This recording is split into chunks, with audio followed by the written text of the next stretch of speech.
আসসালামু আলাইকুম রহমতুল্লাহি বারাকাতু। আশা করি সবাই ভালো আছেন। কুরবানি ঈদের আসল ত্যাগ স্বীকার। ছোট্ট একটা গল্প। গ্রামের ছোট্ট ছেলে সাইফান খুব আনন্দ ছিল। খুব কুরবানি ঈদে আসতেছে। চারোদিকে মানুষের গরু কিনছে, বাচ্চারা খুশিতে দৌড়াদৌড়ি করছে।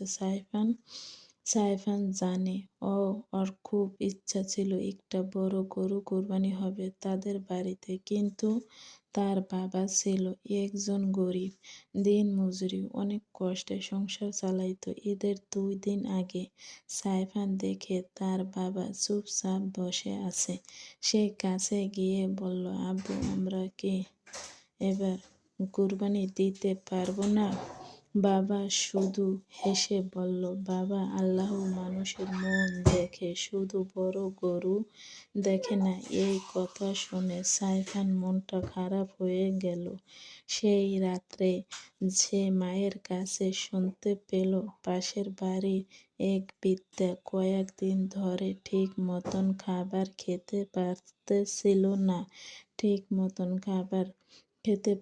না। পরের দিন সকালে সাইফান নিজের জমানো টাকা ঈদের দিন নিয়ে বাজারে জামা না কিনে চাল, ডাল আরও ইত্যাদি অনেক কিছু খাবার কিনে সেই বৃদ্ধার বাড়িতে যায়।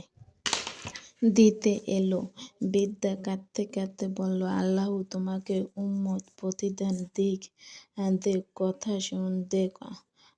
কথা ঈদের দিনে সকল গ্রামের এক ধনী মানুষ এলো।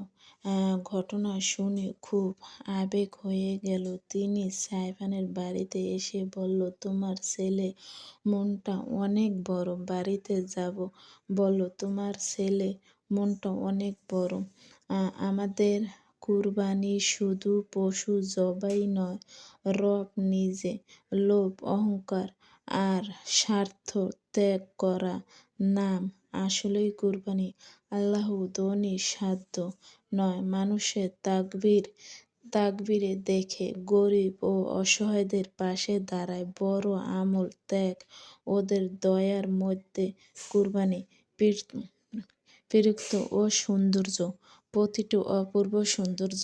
আমার ভিডিওটা যদি সবার কাছে ভালো লাগে, লাইক, কমেন্ট, সাবস্ক্রাইব করবেন। ওকে, সবাই ভালো থাকেন। আল্লাহ হাফেজ।